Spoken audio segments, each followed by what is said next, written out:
Hey everyone! In today's video, I'm going to show you how I was able to get a huge amount of points and gems in FC Mobile 26.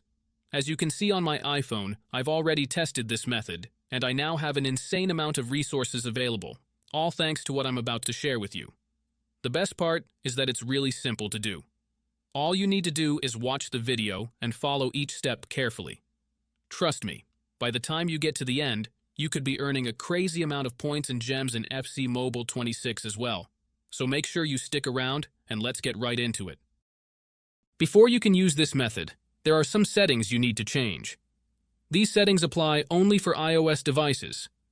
If you are on an Android device, you can skip this part and move on to the next step. Head into your settings, tap on General, and make sure that background app refresh is turned on, either for Wi-Fi or for both Wi-Fi and mobile data. This ensures the app can run smoothly in the background. Next, swing by your battery settings and switch off low power mode. This feature can slow down your device, which we definitely don't want happening. With these two settings tweaked, you're all ready to move on to the next step. What you need to do next is open up your internet browser, in my case it's Safari, and go to the website called apptweakers.com. AppTweakers is a website where you can find many apps and games with awesome features. Once you are on the website, search for FC Mobile and click on it. To get started, simply click the download button and give it a moment to install. Depending on your internet connection, it might take a little bit, but once it's finished, you'll automatically be redirected to a page that says, Installation completed.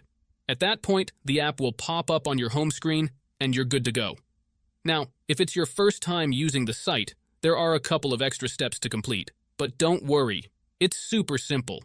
You'll be directed to a website with a video tutorial that walks you through everything step by step. All you need to do is install a couple of apps from the App Store or Play Store, depending on your device. These apps are completely safe and secure, so there's nothing to stress about. Just follow the instructions, and you'll have no trouble at all. So, that's it guys. If you enjoyed this video, make sure to leave a comment, like, and subscribe. Thanks for watching, and see you next time.